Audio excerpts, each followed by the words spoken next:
All right. Hi, everyone. My name is Van, and this is Tavi, who's going to be translating our weekly news. Welcome to this week's episode. ចាជំរាបសួរពុកម៉ែបងប្អូនអ្នកនរគ្នាជាថ្មីម្ដងទៀតចាស្វាគមន៍មកកាន់កម្មវិធីព័ត៌មានប្រចាំសប្តាហ៍របស់សមាគមខ្មែរចានៅថ្ងៃនេះផ្ទាល់គឺត្រូវនៅថ្ងៃប្រហ័សទី8ខែតុលាចា All right. And so we are going to go into our first update, which is going to be on COVID with the numbers and cases. In the United States, we are currently at 7.78 million confirmed cases with 217,066 deaths and 4.99 million cases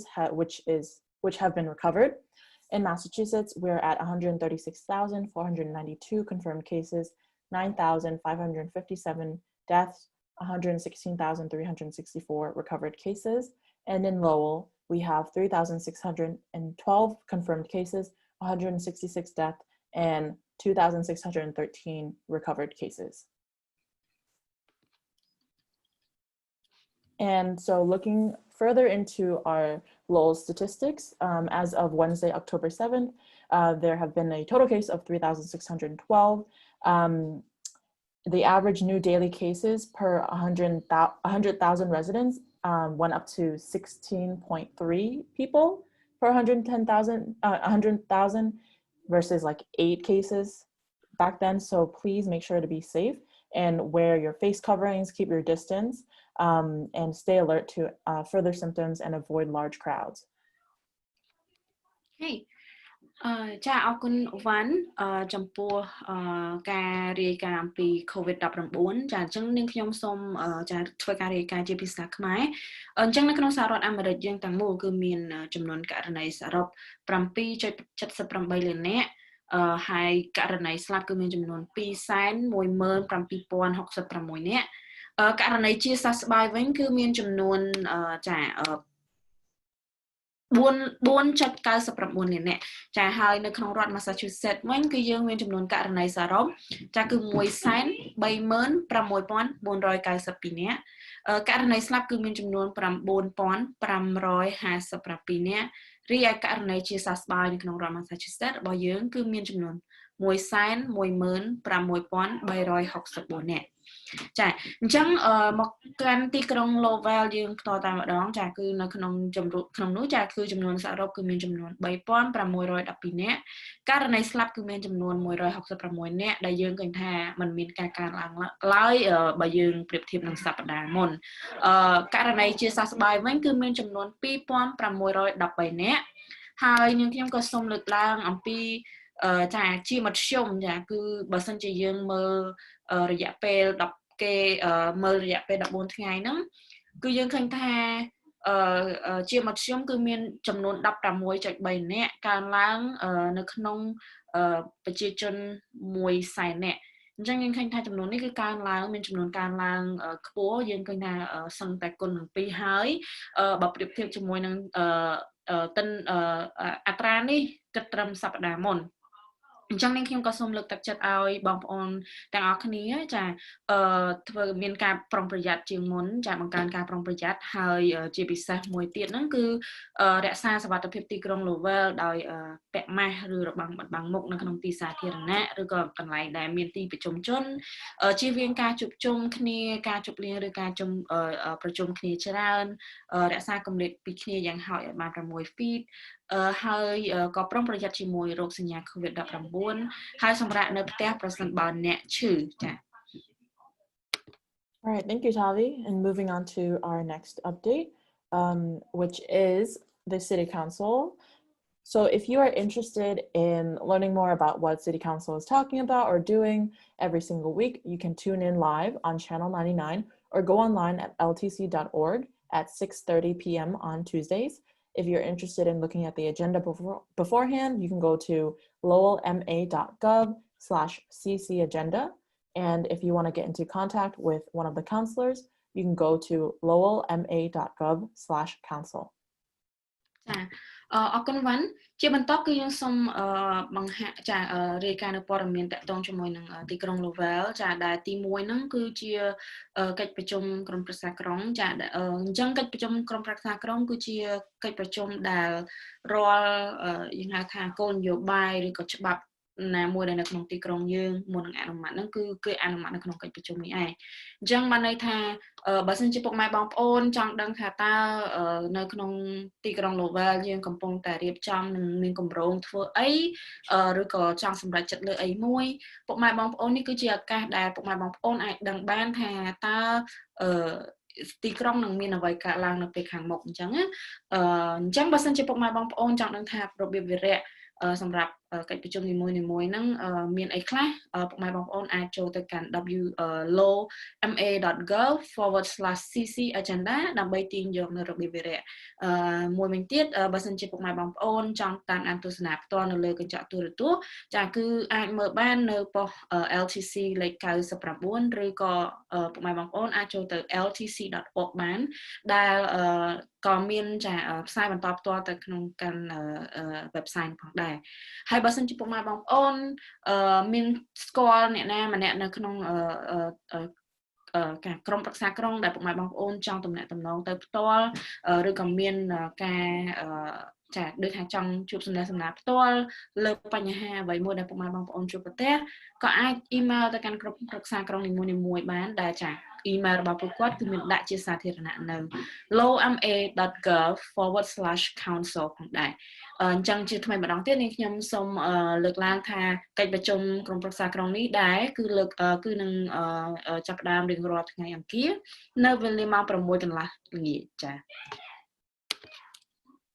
All right, thank you, Tavi. And so moving on to our next announcements, it's going to be about poll workers. The election is coming right up on November 3rd, and the city would like your help in making sure that everyone can vote on the election day and before. So if you want to work as a poll worker, you can get paid $180 for a full day of work from 6:30 a.m. to 8:30 p.m. And you are also required to go to their training for $20. You will be paid for that.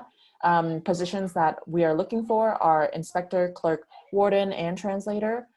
Workers are expected to work for the entire day, but if you have any prior arrangements, you can talk to the people who are running it. If you're interested, please call them at 978-674-4946 or go to elections@lowellma.gov. And if you're interested in going to their website, you can go to www.lowellma.gov/317/election-workers. ចាអរគុណវ៉ាន់ព័ត៌មានបន្តគឺតកតងជាមួយនឹងឱកាសការងារជាមួយខាងទីក្រុង Lowell ផ្ទាល់ដែលបើសិនជាយើងនិយាយចំគឺការិយាល័យបោះឆ្នោតអញ្ចឹងទីក្រុង Lowell កំពុងតែស្វែងរកបេក្ខជនដែលគាត់មានចំណាប់អារម្មណ៍ធ្វើការនៅមណ្ឌលបោះឆ្នោតសម្រាប់ការបោះឆ្នោតនៅថ្ងៃទី3ខែវិច្ឆិកាខាងនេះហើយរាល់អ្នកដែលគាត់ធ្វើការទាំងអស់ចាគឺបុគ្គលិកនៅថ្ងៃបោះឆ្នោតទាំងអស់គឺនឹងទទួលបានប្រាក់កម្រៃ$180សម្រាប់ការងារមួយថ្ងៃពេញគឺចាប់ពីម៉ោង 6 កន្លះព្រឹកដល់ម៉ោង 8 កន្លះល្ងាចនិងប្រាក់ចំនួន$20ផងដែរសម្រាប់ការចូលរួមការពឹកវើនដែលចាំបាច់នៅក្នុងការធ្វើជាបុគ្គលិកម្នាក់នៅក្នុងចាយមណ្ឌលបោះឆ្នោតអញ្ចឹងសម្រាប់ការងារនៅមណ្ឌលបោះឆ្នោតនេះគឺមានច្រើនដូចជាអ្នកត្រួតពិនិត្យស្មៀនឬក៏យើងហៅថាអ្នកកត់ត្រាឆ្មាំឬក៏យើងហៅថាអ្នកឃ្លាំមើលនិងអ្នកបកប្រែផងដែរអញ្ចឹងរាល់អ្នកដែលគាត់ចុះឈ្មោះធ្វើការទាំងអស់ហ្នឹងគឺគាត់ត្រូវតែមកធ្វើការពេញរយៈពេលដែលគេបោះឆ្នោតនឹងមិនអាចដូចថាពាក់កណ្ដាលថ្ងៃឈប់អីអញ្ចឹងអត់បានទេបើសិនជាយើងមានដូចថាlevel អីដែលយើងអាចដឹងជាមុនយើងអាចចាជម្រាបទៅកាន់ខាងមណ្ឌលបោះឆ្នោតការិយាល័យបោះឆ្នោតដើម្បីឲ្យគេរៀបចំអ្នកមកជំនួសយើងចាអញ្ចឹងបើសិនជាពុកម៉ែបងប្អូនឬក៏មានបងប្អូនយុវជនណាដែលគាត់ចាប់អារម្មណ៍ចាសូមទំនាក់ទំនងទៅកាន់ការិយាល័យបោះឆ្នោតគឺតាមរយៈលេខ978 6744946 ឬក៏ email ទៅកាន់ elections@lowellma.gov អ្នកក៏អាចដាក់ពាក្យឥឡូវនេះនៅ www.lowma.gov/317/election-workers. All right, thank you, Tavi. And so moving forward, as you've heard multiple times before, our city is going to, through a change of the way that we elect our city council. And so this involves drawing a new district map. And we would love your input. So you can go to lowellma.gov to learn more about the election system change and the new districting process. If you would like to try to draw out a map that you would like City Council to look at, you can go to districtr.org/edit/5827. And if you have any more questions, you can email them at yourlowellyourvote@lowellma.gov. អរគុណវ៉ាន់ជាបន្តនាងខ្ញុំក៏សូមលើកឡើងនៅចាព័ត៌មានដ៏មានសារៈសំខាន់សម្រាប់អ្នកដែលរស់នៅក្នុងទីក្រុង Lowell ទាំងអស់ចាគឺនិយាយអំពីការគូបន្ទាត់ខណ្ឌចែកសង្កាត់ទាំងអស់នៅក្នុងទីក្រុង Lowell អញ្ចឹងយើងដឹងហើយថានាងខ្ញុំទាំងពីរគឺបានលើកឡើងកន្លងមកកាលពីសប្តាហ៍កន្លងទៅតកតងជាមួយនឹងការគូបន្ទាត់នេះដែលយើងឃើញថានឹងមានឥទ្ធិពលទៅលើការបោះឆ្នោតនៅឆ្នាំ2021ខាងមុខចាគឺការបោះឆ្នោតនៅក្នុងតំបន់ឬក៏យើងហៅថានៅក្នុងទីក្រុង Lowell យើងគឺនៅឆ្នាំ2021ខាងមុខនេះអញ្ចឹងបើសិនជាយើងជាអ្នកដែលរស់នៅក្នុងទីក្រុង Lowell នេះគឺយើងគួរតែផ្ដល់គំនិតឬក៏យើងហៅថាផ្ដល់យោបល់ឬក៏មតិស្ថាបនាចា feedback ទៅលើការគូឬក៏ហៅថាពង្រៀងនៃការគូសង្កាត់នេះអញ្ចឹងពុកម៉ែបងប្អូនអាចចូលទៅកាន់ចា districtor.org /edit /5827 ដើម្បីសាកល្បងប្រើប្រាស់នៅកម្មវិធីផែនទីអនឡាញហ្នឹងដែលយើងអាចដាក់គូសបែបណាបានអញ្ចឹងណាហើយបើសិនជាពុកម៉ែបងប្អូនចង់ដឹងថាតើនៅក្នុងការគូសហ្នឹងគឺមានជម្រើសអីខ្លះគឺពុកម៉ែបងប្អូនអាចចូលទៅកាន់ yoloyourvote.org ហើយពុកម៉ែបងប្អូនបើសិនជាមានចម្ងល់ឬក៏យោបល់ចែករំលែកគឺអាចចូលទៅកាន់អាចផ្ញើយោបល់ទាំងនោះទៅកាន់ yoloyourvote@lowellma.gov បានចាអញ្ចឹងកុំឲ្យឱកាសយើងផ្ដល់យោបល់ដើម្បីអ្វីដែលអាចចាតកតងជាមួយយើងនៅពេលខាងមុខនេះរសាត់ទៅដែលអត់មានយោបល់របស់យើងអញ្ចឹងយើងត្រូវតែចែករំលែកចាព័ត៌មានទាំងអស់ឬក៏យើងហៅថាយោបល់របស់យើងដែលយើងមាននៅពេលដែលកំពុងតែនៅពេលដែលខាងទីក្រុងគេកំពុងតែចាប្រមូលនៅព័ត៌មានទាំងនោះចា Okay, and so moving on to the section where we have just got a new announcement on, the city of Lowell now has a official ballot drop-off box that you can find by the towards the back end of City Hall and near it. If you are voting by mail, you can definitely go to City Hall and drop it off or mail it. And you can find them on Merrimack Street and one at the JFK Plaza entrances of City Hall. And sorry, just a reminder, you need to have your vote by mail ballots returned on November 3rd by 8 p.m. And if you need to file for a vote by mail application, you can do so before November 28th. ចាអរគុណវ៉ាន់អញ្ចឹងនាងខ្ញុំក៏សូមលើកឡើងនៅព័ត៌មានមួយតាក់ទងជាមួយនឹងចាការបោះឆ្នោតនៅក្នុងទីក្រុង Lowell យើងឃើញប្រអប់ដែលនាងខ្ញុំបានបង្ហាញនេះដែរចានេះគឺជាប្រអប់ដែលយើងទម្លាក់នៅសញ្ញាឆ្នោតតាមរយៈប្រអប់សម្បត្តិឬក៏ហៅថាសញ្ញាឆ្នោតតាមប្រៃសណីហ្នឹងណាអញ្ចឹងបើសិនជាពុកម៉ែបងប្អូនបានបំពេញរួចរាល់ហើយនេះគឺជាកន្លែងដែលពុកម៉ែបងប្អូនអាចយកមកដាក់ទម្លាក់ចាសញ្ញាឆ្នោតរបស់ពុកម៉ែបងប្អូនបានហើយគេដាក់ប្រអប់ហ្នឹងគឺមាន2កន្លែងនេះគឺជាកន្លែងទី1ដែលនាងខ្ញុំគិតថានៅចំហៀងនៃ City Hall ចាឬក៏យើងហៅថាសាលាក្រុងយើងហ្នឹងហើយមួយទៀតគឺ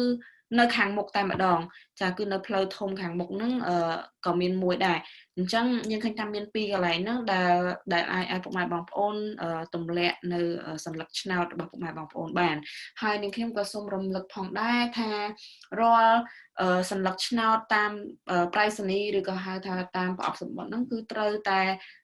ដាក់ត្រឹមម៉ោង8យប់នៅថ្ងៃទី3ខែ11នេះចាអញ្ចឹងมันអាច8នាទីឬក៏8 5នាទីអញ្ចឹងដើម្បីជៀសវាងការមិនបានសញ្ញាឆ្នោតរបស់ពុកម៉ែបងប្អូនរាប់ហ្នឹងយើងដាក់មុនទៅយើងដាក់ម៉ោង7កន្លះអីយើងត្រៀមខ្លួនចេញពីផ្ទះដើម្បីយកទៅដាក់ទៅកុំឲ្យដូចថា8:45នាទីយើងចេញទៅអាចមានការស្ទះចរាចរណ៍ឬក៏អីទៅអាក់ខានសញ្ញាឆ្នោតយើងមួយសញ្ញាដែលយើងអត់បានរាប់ចាអញ្ចឹងនាងខ្ញុំសូមរំលឹកនៅចំណុចនេះចា Thank you, Tavi. And so moving forward, City Recycle has something to tell you all. Below is a recycling information leaflet. You can come by CMAA and grab one to learn more about how to recycle properly. You can also download the phone app, sorry, Lowell Recycle, and this will help you keep updated on what can you recycle when your recycling trash will come by to pick up the bins, and this will help reduce fees in terms of processing all of your recyclables and make sure that your tax money can also be used efficiently. So if you have an iPhone or Samsung, you can definitely go to your app store and download this free app to learn more. ចាអរគុណវ៉ាន់ជាបន្តនាងខ្ញុំសូមចាបង្ហាញនៅព័ត៌មានប្រចាំថ្ងៃដែលសំខាន់ដែលយើងសង្កេតថាមើលរំលងគឺជាការគ្រប់គ្រងសម្រាមដែលអាចកែច្នៃបានអញ្ចឹងនេះគឺជាបដាព័ត៌មានមួយដែលខាងទីក្រុង Lowell បានរៀបរៀងឡើងគឺនៅក្នុងกระดาษមួយនេះគឺមានព័ត៌មានច្រើនដែលយើងអាចដូចថា អាចទុកចិត្តបាននៅពេលដែលយើងអត់ដឹងថាសួរអ្នកណានៅពេលដែលអ្នកមានចម្ងល់តាក់ទងជាមួយនឹងការគ្រប់គ្រងឬការបោះចោលនៅសម្រាមដែលអាចកែច្នៃវិញបានដូចជាឧទាហរណ៍ថាតើអ្វីខ្លះដែលអាចយើងយកទៅ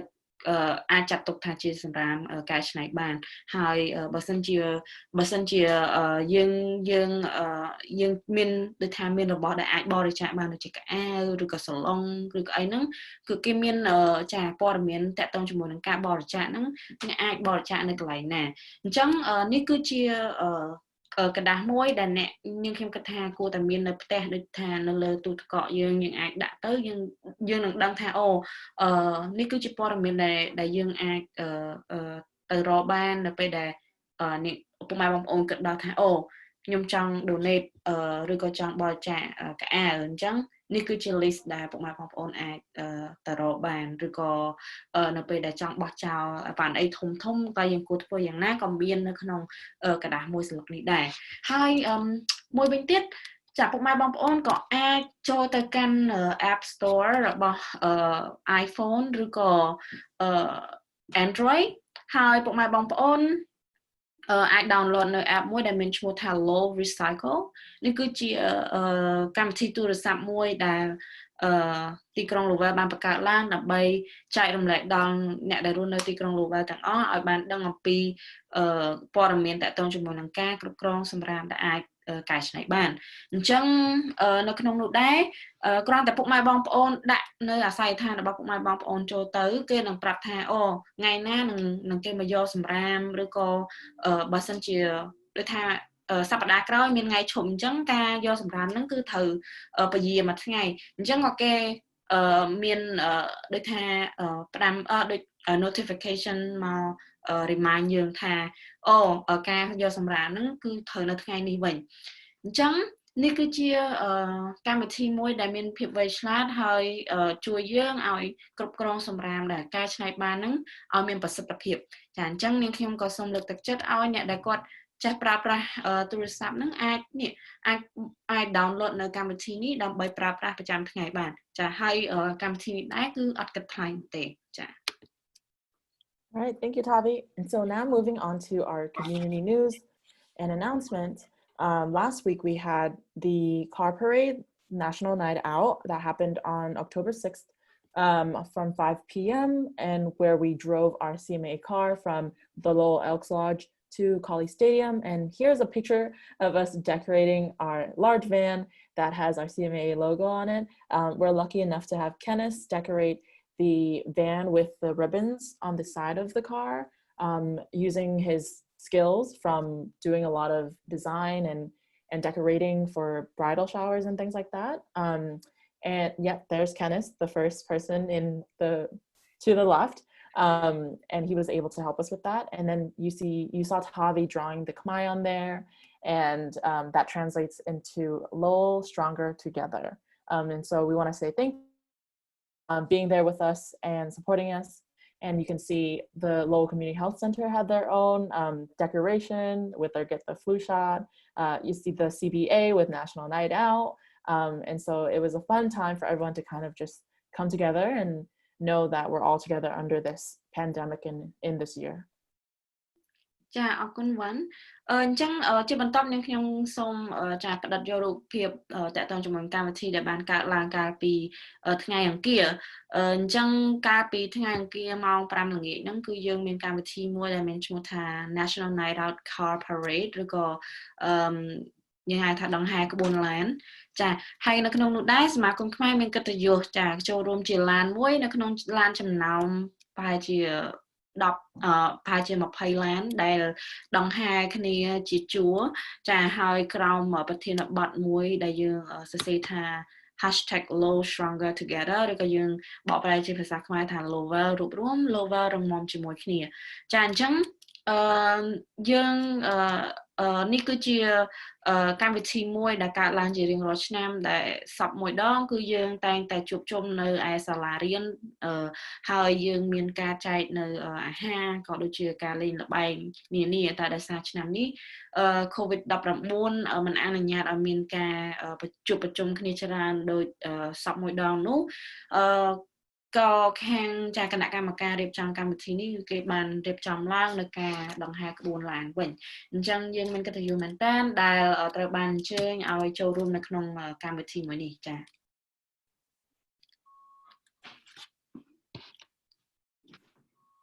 All right, thank you, Tavi. And so now moving on to the civic engagement updates and census updates. Again, the census is the process of counting everyone in your household and the city, the state, and the purpose of it is not only just to count to see how many people are living in Lowell, it's also bringing in money to help pay for the schools, the roads, and other public services. For example, if one person fills out the census, the city gets $2,000. That is like annual. So for the next 10 years, we will be getting $2,000 for one person to help pay for public services. So I want to kind of go into the response rates. The national response, we are currently at 66.7. Massachusetts is at 69.1%, and Lowell is at 61.6% in self-response rate. And so if you have not filled out your census yet, please do so. Currently, there's an update in terms of the deadline for the census. And although we don't have a concrete date, that means that you still have a lot of time to be filling it out. And as we are waiting on the courts and the federal level, we will update you more on that information. And you can go to my2020census.gov. អរគុណវ៉ាន់ចាជាបន្តគឺនាងខ្ញុំសូមចែករំលែកនៅព័ត៌មានតកតងជាមួយនឹងកម្មវិធីនានាដែលសមាគមខ្មែរមានចាដែលកម្មវិធីទី1ហ្នឹងគឺជាកម្មវិធី civic engagement ហើយព័ត៌មានទី1ដែលនាងខ្ញុំសូមលើកឡើងគឺតកតងជាមួយនឹង census 2020 គឺឬក៏យើងហៅថាជំរឿនឆ្នាំ2020ចាអញ្ចឹងជំរឿនឆ្នាំ2020ឬក៏ជំរឿនជាទូទៅគឺជាការរាប់ប្រជាជនដែលមានវត្តមាននៅក្នុងប្រទេសទាំងអស់អញ្ចឹងហេតុអីការរាប់ចំនួនប្រជាជនហ្នឹងមានសារៈសំខាន់អញ្ចឹងសម្រាប់ទីក្រុងតូចៗដូចជាបើសិនជាយើងបែងចែកជាទីក្រុងនីមួយៗហ្នឹងការរាប់ហ្នឹងគឺមានសារៈសំខាន់ដោយសារប្រជាជនម្នាក់គឺវាស្មើនឹងថវិកាដែលខាងរដ្ឋផ្ដល់ជូនមកទីក្រុងហ្នឹងក្នុងមួយឆ្នាំគឺម្នាក់$2,000ចាំមកន័យថា10ឆ្នាំទៅខាងមុខហ្នឹងក្នុងមួយឆ្នាំបើសិនជាប្រជាជនម្នាក់គាត់មានឈ្មោះរាប់នៅក្នុងជំរឿនឆ្នាំ2020ហ្នឹងគឺស្មើនឹងថវិកាចំនួន$2,000មកចូលខាងទីក្រុងដើម្បីធ្វើការឬក៏អភិវឌ្ឍគឺថាការងារផ្សេងៗនៅក្នុងទីក្រុងរបស់យើងដូចជាផ្លូវថ្នល់ផ្លាកសញ្ញាចរាចរណ៍ឬក៏សាលារៀនឬក៏ចាក់និយាយទៅគឺតកតងជាមួយនឹងការរស់នៅសពថ្ងៃរបស់ប្រជាជននៅក្នុងទីក្រុងនីមួយៗអញ្ចឹងហេតុនេះហើយគឺបានជាការរាប់នៅក្នុងជំរឿនហ្នឹងមានសារៈសំខាន់សម្រាប់យើងទាំងអស់គ្នាចាអញ្ចឹងសម្រាប់ការសម្រាប់ថ្ងៃផុតកំណត់វិញខ្ញុំសូមសួរវ៉ាន់តិចថ្ងៃទី30គឺជាថ្ងៃចុងក្រោយឬក៏ថ្ងៃទី5 So right now they're saying October 31st but it's still up in the air and there's no concrete date. Okay. អញ្ចឹងនាងខ្ញុំដោយសារនៅលើកញ្ចក់អេក្រង់គឺយើងដាក់ថាថ្ងៃទី5ខែតុលាប៉ុន្តែដោយសារឥឡូវហ្នឹងគឺនៅក្នុងខាងថ្នាក់រដ្ឋហ្នឹងគឺគេកំពុងតែជជែកវែកញែកថាតើគួរឬមិនគួរឬក៏ការសេចក្តីសម្រេចហ្នឹងគឺយ៉ាងណាតើគេនឹងពន្យាការរាប់ហ្នឹងរហូតដល់ចុងខែតុលានោះគឺនៅថ្ងៃទី31ខែតុលាអញ្ចឹងសម្រាប់ពេលនេះនៅនេតិនេះផ្ទាល់គឺការរាប់ហ្នឹងគឺនៅតែបន្តហើយការរាប់ហ្នឹងគឺពុកម៉ែបងប្អូនអាចចូលទៅកាន់ my2020census.gov ដើម្បីធ្វើបំពេញនៅជំរឿនហើយវាមានភាពងាយស្រួលរយៈពេលខ្លីតែ5នាទីគឺរួចអញ្ចឹងសូមចំណាយពេល5នាទីនៅថ្ងៃនេះដើម្បីរាប់ខ្លួនឯងនិងក្រុមគ្រួសាររបស់បងប្អូននៅក្នុងជំរឿនឆ្នាំ2020នេះចាហើយសម្រាប់អត្រាឆ្លើយតបខ្លួនឯងវិញហ្នឹងគឺនាងខ្ញុំឃើញថានៅសហរដ្ឋអាមេរិកចាគឺមានចំនួន 66.7% រដ្ឋ Massachusetts គឺមានចំនួន 69.1% រីឯទីក្រុង Lowell គឺមាន 61.6% ចឹងយើងឃើញថានៅ Lowell យើងគឺនៅមានកម្រិតទាបនៅក្នុងការរាប់ហ្នឹងអញ្ចឹងសូមបង្កើនការរាប់ឡើងចាចំណាយពេល5នាទីបើសិនជាយើងបានឃើញព័ត៌មាននេះហើយយើងចំណាយពេល5នាទីដើម្បីតាមបំពេញជំរឿនហ្នឹងគឺយើងអាចធ្វើឲ្យលេខនេះគឺឡើងពី 61.6 អាចទៅដល់ 69 អីចឹងទៅចាអញ្ចឹងនាងខ្ញុំសូមលើកទឹកចិត្តម្ដងទៀតចាគឺចូលទៅកាន់ my2020census.gov ដើម្បីបំពេញនៅជំរឿនឆ្នាំ2020 All right, thank you, Tavi. And so now moving on to the elections and voting. Please make sure that you are registered to vote by October 24th. If you don't know whether or not you are registered to vote or like you really want to register, you can go to vote.org to check out the website and get that done.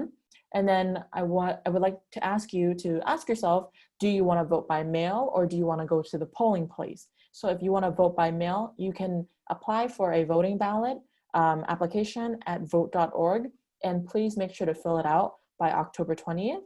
And if you are going to vote at the polling place, make sure to go into person on November 3rd. And for the voting ballots, make sure to send it into your city council or like city hall before 8 p.m. on November 3rd. And if you need help in terms of translating or the vote by mail applications or rides to the polls, you can contact CMAA at 978-454-6200 or email us at vma@cmalowell.org. Okay. អរគុណវ៉ាន់ចាជាបន្តគឺនាងខ្ញុំសូមចែករំលែកនៅព័ត៌មានសំខាន់ទាក់ទងជាមួយនឹងការបោះឆ្នោតអញ្ចឹងនៅក្នុងដើម្បីពុកម៉ែបងប្អូនអាចបោះឆ្នោតបាននៅក្នុងចាការបោះឆ្នោតខាងមុខនេះគឺនៅថ្ងៃទី3ខែវិច្ឆិកាខាងមុខហ្នឹងគឺពុកម៉ែបងប្អូនជំហានទី1ហ្នឹងគឺត្រូវតែចុះឈ្មោះបោះឆ្នោតអញ្ចឹងនៅក្នុងការបោះចុះឈ្មោះបោះឆ្នោតហ្នឹងពុកម៉ែបងប្អូនអាចចូលទៅកាន់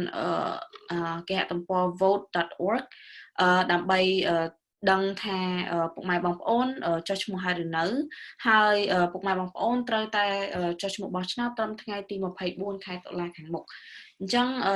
បន្ទាប់មកសំណួរទី2ដែលពុកម៉ែបងប្អូនត្រូវសួរខ្លួនឯងបន្ទាប់ពីចុះឈ្មោះបោះឆ្នោតរួចរាល់គឺតើពុកម៉ែបងប្អូនចង់បោះឆ្នោតតាមប្រអប់សម្បត្តិឬក៏យ៉ាងណាបើសិនជាពុកម៉ែបងប្អូនចង់បោះឆ្នោតតាមប្រអប់សម្បត្តិហ្នឹងគឺអាចចូលទៅ vote.org បានត្រឹមថ្ងៃទី20ខែតុលាចាហើយសម្រាប់ជំហានទី3គឺពុកម៉ែបងប្អូនត្រូវកុំភ្លេចចាផ្ញើសន្លឹកឆ្នោតរបស់ពុកម៉ែបងប្អូនទៅពុកម៉ែបងប្អូនឬទៅកាន់កន្លែងបោះឆ្នោតនៅត្រឹមថ្ងៃទី3ខែវិច្ឆិកាអញ្ចឹងនេះគឺជាចំណុច3សំខាន់ដែលពុកម៉ែបងប្អូនត្រូវ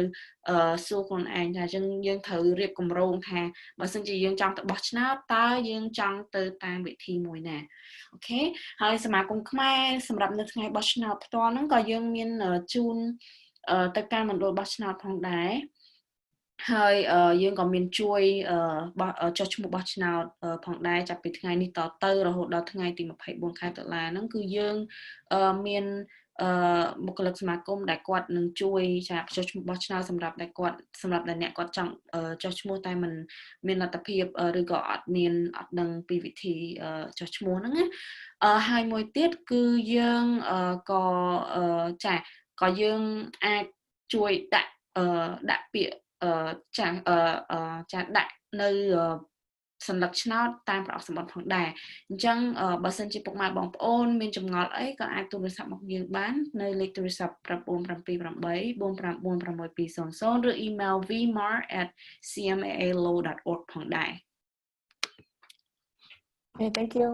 And so now moving on to some of the work that we have been doing. Just yesterday, we have started our Get Out the Vote process, and we were tabling outside of K-Market, right by Westford Street, where, as you can see, our interns, Tita and Ty, were standing outside asking people to register to vote and remind them about the census. And we have gotten, and we are also giving out hand sanitizers and little goodie, like swag, so that way people have more of an incentive to vote. We got 20 attempts and 2 people to register. And as you can see here, we have Ty onto the right, and Tara, another intern, to the left. ចាអរគុណបានជាបន្តនេះគឺជារូបភាពមួយចំនួនដែលបង្ហាញពីចាបុគ្គលិកខាត់ការចំនួន3រូបដែលគាត់ចាបានtable យើងហៅថាដាក់ស្នះការនៅK market ចាហើយផ្សារ K market នេះដែរគឺដោយសារមានភ្ញៀវចេញចូលច្រើនយើងក៏បានផ្ដល់ព័ត៌មាននេះដល់សហគមន៍ខ្មែរយើងច្រើនផងដែរហើយបើយើងគិតជាចំនួនហ្នឹងគឺយើងបានចាយើងបានផ្ដល់ព័ត៌មានទៅកាន់ប្រជាជន lowell ចំនួន20រូបហើយយើងបានចុះឈ្មោះបោះឆ្នោតចំនួន2រូបផងដែរ Okay, thank you, Tavi. And so moving on to more voting like information, we want to kind of go over like some of the important dates. So if you're going to vote early in person, you can vote between October 17th and the 30th,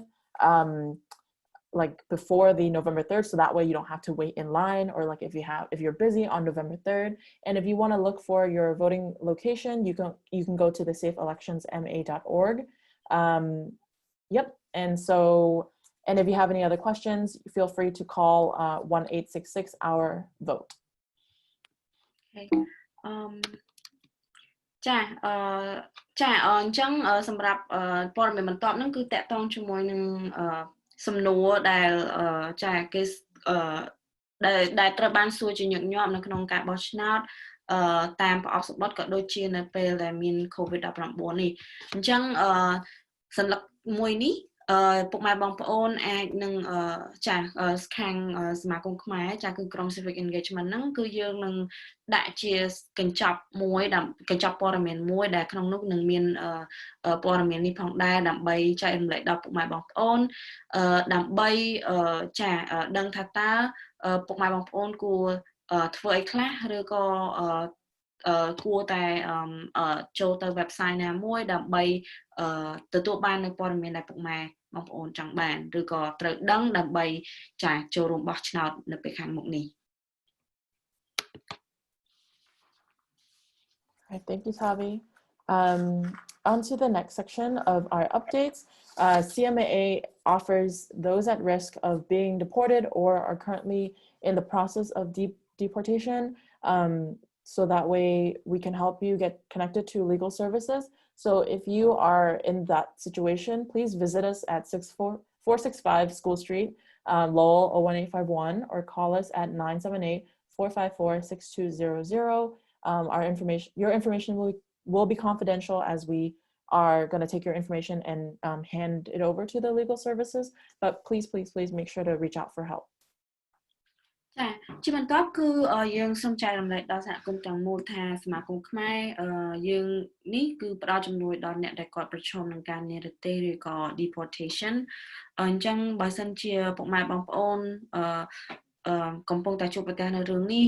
ឬក៏នរណាម្នាក់ដែលពុកម៉ែបងប្អូនស្គាល់ចាកំពុងតែជួបប្រទះនៅបញ្ហាមួយនេះក៏ចាអាចផ្ដល់ព័ត៌មានថា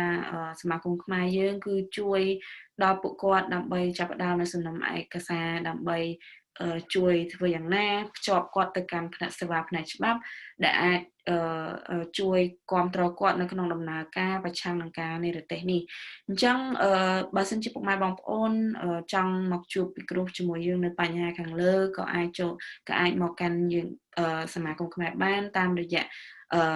ចាស់អាស័យដ្ឋាន465 School Street Low 01851 ឬក៏ទូរស័ព្ទមកកាន់លេខ 978 4546620 ហើយរាល់ព័ត៌មានទាំងអស់គឺត្រូវបានរក្សាការសម្ងាត់ជាដាច់ខាតចាហើយនាងខ្ញុំក៏សូមលើកឡើងបន្តិចដែរនៅបន្តិចទៀតនេះគឺយើងនឹងលើកឡើងដែរក៏ប៉ុន្តែបើសិនជាមុននឹងពុកម៉ែបងប្អូនមកហ្នឹងគឺត្រូវតែធ្វើការណាត់ជួបជាមុនដើម្បីជួបជាមួយនឹងបុគ្គលិកយើងបានចានេះគឺជាគោលការណ៍សុវត្ថិភាពដើម្បីយើងទាំងអស់គ្នាចា Okay, and so now moving on to our Manoram program. If you're interested in the Manoram Family Support Program, which if you don't know, it's a support program where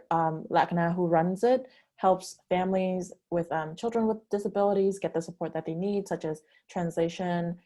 with the schools and other resources. So if you are interested in the position or the program and would like to apply for a job with LACNA, you can email her at lvong@cmaA-lowell.org. ចា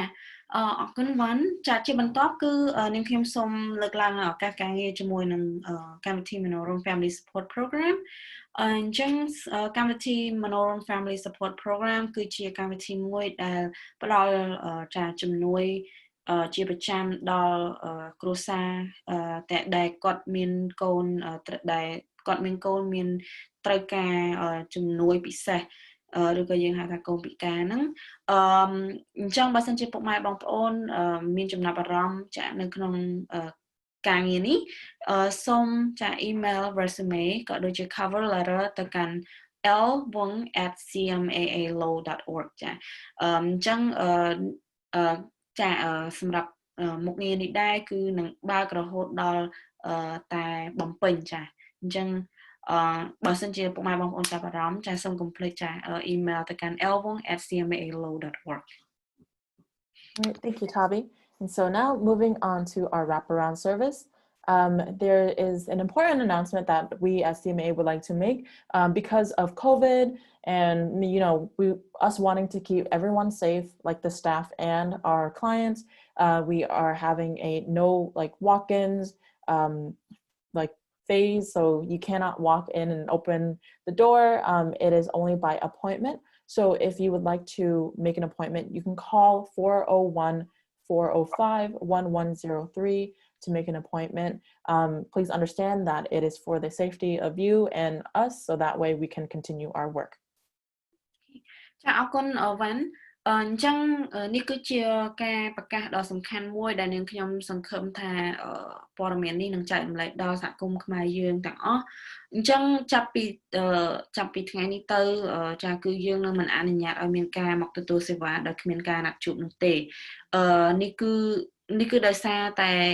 ទី1យើងឃើញថាចំនួននៅការកើតឡើងនៅ COVID-19 មានការកើនឡើងអញ្ចឹងយើងត្រូវពង្រឹងសុខភាពរបស់យើងទាំងអស់គ្នាដូច្នេះហើយ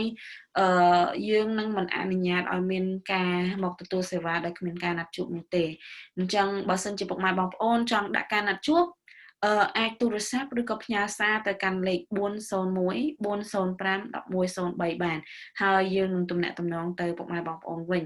អញ្ចឹងយើងសូមអរគុណដល់ការយោគយល់របស់ពុកម៉ែបងប្អូនហើយនេះគឺដោយវ៉ាន់បានលើកឡើងនេះគឺជាការជួយគ្នាទៅវិញទៅមកដើម្បីរក្សាសុវត្ថិភាពយើងទាំងអស់គ្នាបើសិនជានរណាម្នាក់ឈឺក៏យើងក៏ជាការខាតរបស់សហគមន៍យើងអញ្ចឹងយើងត្រូវតែរក្សាទាំងអស់គ្នារក្សាសុវត្ថិភាពទាំងអស់គ្នាចានៅក្នុងខណៈដែលមានការកើនឡើងនៃចំនួន COVID-19 នេះចា All right, thank you. And so now moving forward to other events and other announcements that we want to talk about. CMAA, if you did not know, is partnered with the Give a Click program that by We Share Common Thread Foundation, hosted by Jean D'Arc Credit Union. It is a nonprofit, it's for nonprofits, where if you were to go onto the website and click on our tab, it will say Cambodian Mutual Assistance Association. We could win $1,500 from the organization to continue the work that we're doing. អរគុណវ៉ាន់ជាបន្តគឺខ្ញុំសូមលើកឡើងនៅកម្មវិធីនេះមួយដែលសមាគមខ្មែរមានកិត្តិយសចូលរួមគឺកម្មវិធីដែលមានឈ្មោះថា Give a Click ដែលជាកម្មវិធីមួយដែលរៀបរៀងឡើងដោយចា Foundation ដែលមានឈ្មោះថា We Share a Common Thread ដោយ John D'Arc Credit Union អញ្ចឹងយើងសមាគមខ្មែរយើងអាចនឹងមានឱកាសឈ្នះនៅការនៅទឹកប្រាក់ចំនួន$1,500បើសិនជាយើងទទួលបានការបោះឆ្នោតច្រើនជាងគេអញ្ចឹងនាងខ្ញុំចង់ធ្វើការបង្ហាញបន្តិចចាតកតងជាមួយនឹងការយើងចូលទៅចាដោយរបៀបណាអញ្ចឹងបើសិនជាពុកម៉ែបងប្អូនមាន laptop អាចចូលទៅកាន់www.wesharecommon stopthespread.org នោះពុកម៉ែបងប្អូននឹងទទួលបាននៅកម្មវិធីមួយនេះយើងឃើញថាទំព័រមួយនេះនឹងបង្ហាញឡើងហើយដោយសារនាងខ្ញុំបោះឆ្នោតរួចមកហើយដូច្នេះវាអត់មានបង្ហាញនៅលើនេះទេក៏ប៉ុន្តែបើសិនជាពុកម៉ែបងប្អូនមិនទាន់បានបោះឆ្នោតនោះទេនឹងមានអង្គការចំនួន3ដែលនៅក្នុងនោះមានសមាគមខ្មែរផងដែរហ្នឹងគឺនឹងបង្ហាញនៅកន្លែងនេះដូច្នេះបើសិនជាពុកម៉ែបងប្អូនចង់ចាប់អារម្មណ៍ជួយបោះឆ្នោតដល់អង្គការណាមួយដែលជាអង្គការដែលពុកម៉ែបងប្អូនចាប់អារម្មណ៍ហ្នឹងអាចចុចបោះឆ្នោតហើយ complete ដាក់ពាក្យថា submit ផងដែរដើម្បីបោះឆ្នោតដល់អង្គការដែលជាទីពេញចិត្តរបស់ពុកម៉ែបងប្អូនចា៎ All right, thank you Tavi for showing us how to get there. So as to recap what Tavi did, she went online and typed in what is it, John Doe Credit Union? Did you read that? We share a common thread.org. Yeah. There we go. Sorry about that. We share a common thread.org/give a click. And as you can see where Tavi was, there was a space for you to kind of vote for your favorite nonprofit. And so just by you clicking on, let's say, for example, you were clicking on, if you scroll down, Tavi, the Greater Lawrence Family Health Center, then that means you would have voted for that organization. And by the end of December, the nonprofit that received the most votes or the most clicks will receive the $1,500. So if you have time, definitely do so before December 31st. Right. Thank you so much. And then now, as we are moving on to our next announcement, as we have talked about multiple times before, CMAA is partnered with culturalshockapparel.com, where nonprofits such as CMAA, Uncle Dance Troupe, the Kindred Project, Lowell Community Health Center, and Mill City Grows